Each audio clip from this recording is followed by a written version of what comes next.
সূরাতুল ফাতিহা বিশাল বড় দোয়া। কোন ব্যক্তি যদি সূরা ফাতিহা পড়ে এবং সেটা আমল করে, তার অর্থ জানে আমল করে, এই ব্যক্তি আল্লাহর কাজ বন্ধ হয়ে যাবে, কোনো সন্দেহ নাই।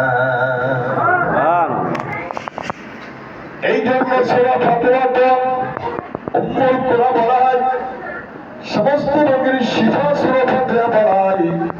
সূরা ফাতিহা যদি কেউ মানে পুরো কোরআন শরীফ মানা হবে, সূরা ফাতিহা যদি না মানে কোরআন শরীফ মানা হবে না। সমস্ত কোরআন শরীফের মা সূরাতুল ফাতিহা। এই জন্য সূরা ফাতিহা যখন নামাজে সব রাকাতের ভিতরে কিরাত নাই, কিন্তু সূরা ফাতিহা আছে। সূরা ফাতিহা ছাড়া নামাজ হবে না। ওগো আমার সাহাবী, আমার জীবন দশায় যত নামাজ আমি পড়াইছি, সমস্ত নামাজে যখন ওয়ালাদ্দাল্লিন করে ডাক দিছি, সব সাহাবারা আমিন বলে, উম্মতেরা আমিন বলে, সঙ্গে সঙ্গে আমার আল্লাহ আসমান থেকে বলে আমিন, বন্ধু কবুল করে নিলাম। আমিন মানে কি? কবুল। আল্লাহ বলে বন্ধু আমি কবুল করি না, আল্লাহ আমিন বলে। আমার সাহাবী জবাব দিয়েছে কথা ঠিক, কিন্তু আজকে আল্লাহ আমিনের সঙ্গে আমাদের আমিনের সঙ্গে তোমার আমিনটা ওঠে না। তুমি আমিন থেকে বঞ্চিত হয়ে গেছো। আমার জীবন দশাই তুমি আমার আমিন, আল্লাহ কবুলের নামাজের আমিন তোমার আমল নামায় ওঠে না। এই ব্যথায় আমি আল্লাহ সাহাবীরা জ্ঞানী ছিল, বুঝতে পারছেন। খানা দানা বন্ধ করে দে। হুজুরের কথা শোনার পরে মসজিদে যে সারা রাত কান্দন শুরু করেছেন, আল্লাহ আজকে আমি নবীর জীবন দশার আমিন থেকে বঞ্চিত হয়ে গেলাম। আল্লাহ তুমি আমাকে ক্ষমা করে দাও, মাফ করে দাও। আল্লাহর কাছে এমন ভাবে কাঁদতে শুরু করে দিল, খানা দানা বন্ধ করে পাগলের মতো।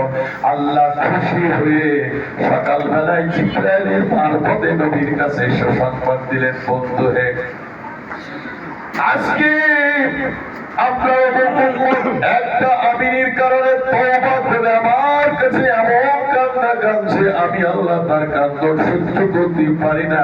এক আমিনের বদলতে আমি 70 আমিনের সরকার আমল নামায় লিখে দিলাম, আপনি সুসংবাদ জানাইবেন।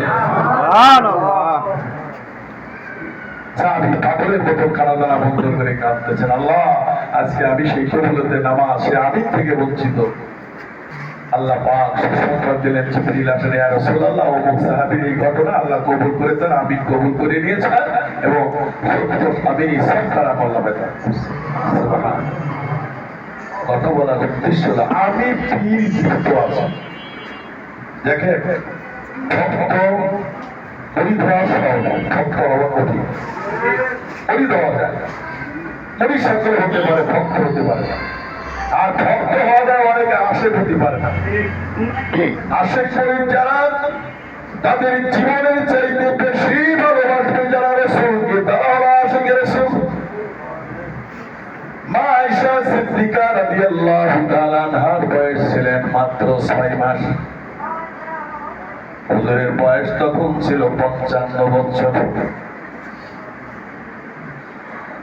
হুজুর শুধু যাচ্ছেন সিদ্দিকে আকবরের বাড়ির দিকে, মা আয়েশা খেজুরির পাকড়ের ভিতরে ঝুমুরের দিয়ে খেলা করতেছেন। হুজুর একটা নজর দিকে, ছোট মানুষ, সে তো ছোট বালিকা।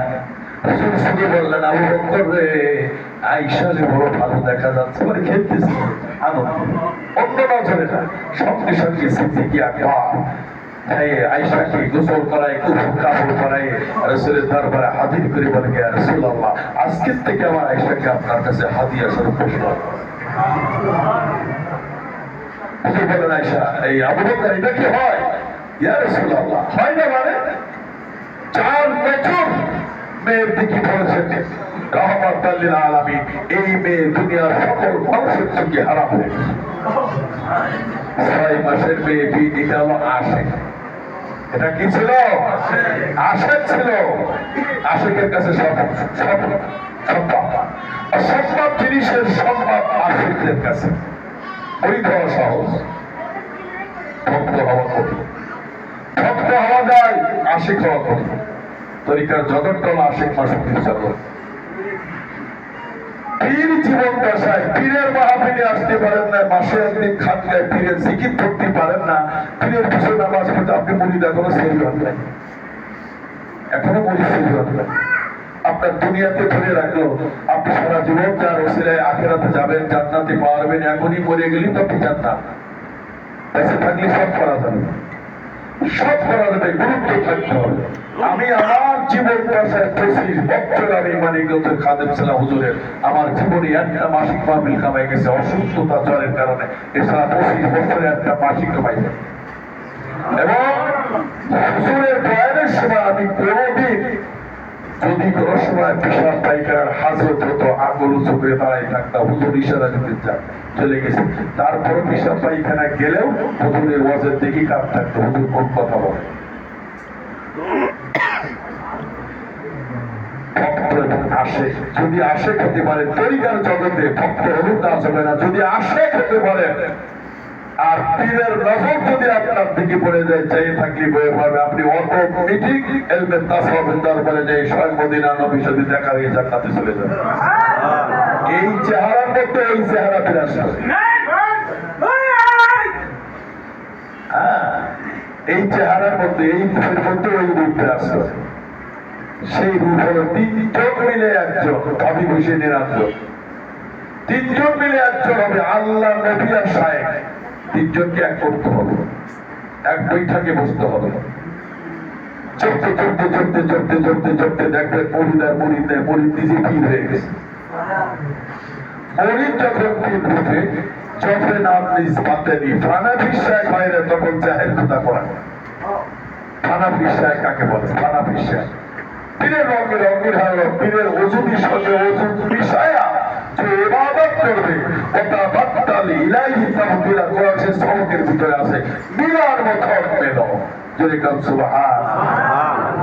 আশিক পাগলদের কথা, তরিকার সালেকদের কথা, আল্লাহকে পাওয়ার কথা, মারিফতের দরজার কথা। শুধু পীর হলে মুরিদ হয়ে চলবে না, আদব রক্ষা করতে হবে। আর সকল কথার ঊর্ধ্বে পীরের কথাকে প্রাধান্য দিতে হবে। আমরা সত্যের পরে এটা তো আজকে আমাকে নির্ধারিত অনুষ্ঠান, নির্ধারিত না, আজকে আমরা বহু মৃত্যু ব্যক্তিদের দোয়ার অনুষ্ঠান। আরে মিয়া, এই বছরে যে কার কোথায় বিস্তারিত জানে না। ওই যে আমাদের নাজবুলের আম্মার কয়দিন আগে তবা করতে গেলাম, নাজবুলের আম্মা দেখে আসে, এটা আমার কথা না, বুজুর্গানে দিলের কথা। এক জামানা সোহবতে বা আউলিয়া তোহতারে আজ সদ সালে তো আতেরিয়া। যদি সামান্য কিছু সময় বুজুর্গানে দিলের সোহবত ইখতিয়ার করো, 100 বছর নফল ইবাদতের চাইতে উত্তম। আমরা যখন কমপক্ষে মাসে একটা তারিখ আমরা নির্ধারণ করেছি যে এই তারিখে সকলের সঙ্গে মিলন মেলা হবে, সাক্ষাৎ হবে, রোহানিয়াত হবে। দাদা হতো যখন কোনো মানুষের শরীরে ময়লা থাকলে গোসল করলে দূর হয়ে যায়, কোন ব্যক্তি যদি হালকায় জিকিরি বসে নূরে নূরান্বিত হয়ে যায়, নূরের কারণে সকলের গুনাহ মাফ হয়ে সকলের কলব নূরে ভর্তি হয়ে যায়।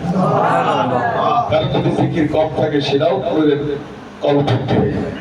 এই জন্য হালকায় জিকির ছিল না, মাসে একদিন আমরা এখানে নির্ধারণ করেছি যে আপনারা সবাই আসবেন, মাগরিবের নামাজ পড়বেন, অল্প সময় আলোচনা করে আমরা বিদায় নিয়ে চলে যাব। এই কথা কিন্তু সবাই জানে। তাহলে আজকে তোমার ব্যবসা, আমার ছেলে, আমার মেয়ে, আমার পিঠে তুলে রাখতে পারবে না। যদি কোনো কায়দায় অসুখ বিসুখ বা কোনো মুসিবতে আসতে পারি নাই, তারপরে হুজুরকে বলতাম টেলিফোনে, হুজুর আমি আজকে এই বিভাগে আসতে পারতেন, তখন হুজুরের রোহানি ফয়েজ, রোহানি দেওয়া যাবে।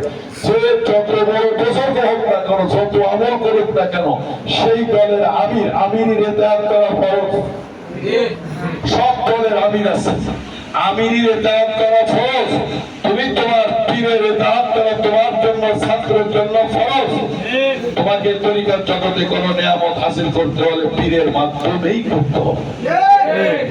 কি এত পারো?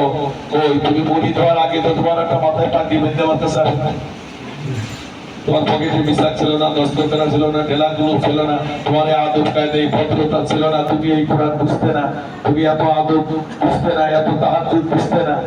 পীরের কাছে আসার পরে সোহবতে বসার পরে আজকে তোমার বুজুর্গি প্রকাশ হয়েছে, এর মাধ্যমে হলো তোমার পীর।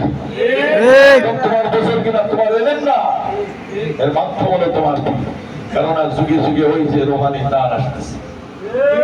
এখন তুমি মনে করেন যে আমি অনেক কিছু হয়ে গেছি, হুজুরি চাইতে বেশি জানি, হুজুরি বেশি বুঝি, হুজুরি চাইতে বেশি জানো, বেশি বোঝো হতে পারো, কিন্তু তুমি হুজুর হতে পারো না। তুমি হুজুর হতে পারো নাই, বেশি বুঝতে পারো না। আমি এই জন্যই বলি সবাই ওলি হতে পারে, সবাই পীর হতে পারে না। জনজ্ঞান ব্যক্তি বলছেন যদি বাংলাদেশে কারোর কোন সোহবতের ইখতিয়ারের দরকার থাকে